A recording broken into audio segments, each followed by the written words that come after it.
జగతిని మేల్కొలుపుదాం. శుద్ధమైన సంకల్పంతో ప్రకృతిని మార్చేద్దాం.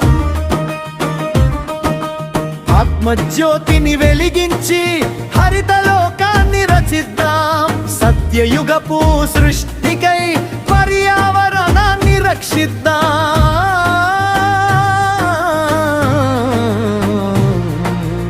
ఓం శాంతినాదంతో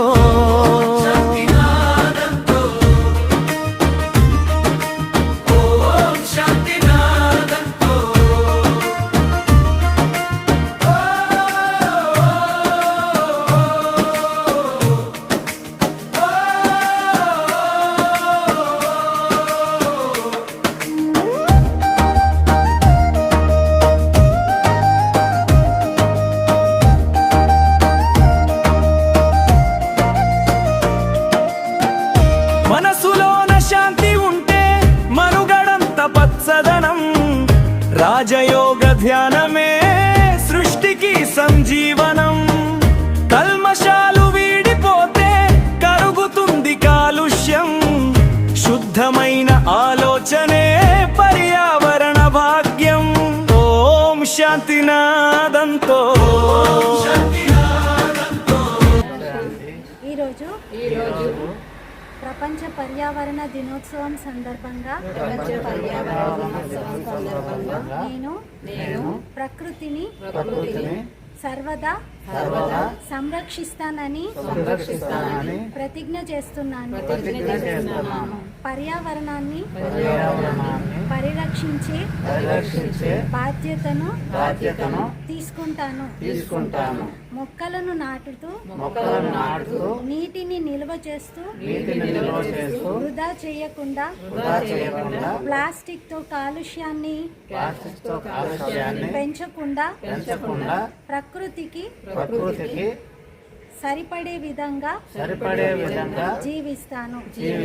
నా తోటి వారిని కూడా ఈ విషయంలో ప్రోత్సహిస్తాను. ఓం శాంతి. దినోత్సవం సందర్భంగా మరి బ్రహ్మకుమారిలో అక్కయ్యల యొక్క ఆధ్వర్యంలో మరి మొక్కలు నాటడం జరిగింది. మన పెద్దలు ఎప్పుడూ వృక్షో రక్షిత అన్నారు. అంటే మొక్కలు నాటండి, వాటిని నాటడం వల్ల మన పర్యావరణం కాపాడిన వాళ్ళం అవుతాం. వాళ్ళ ఆక్సిజన్ కావాలి అంటే మొక్కలు ఉండాలి. మొక్కలు లేకపోతే ప్రాణాధారం లేదు.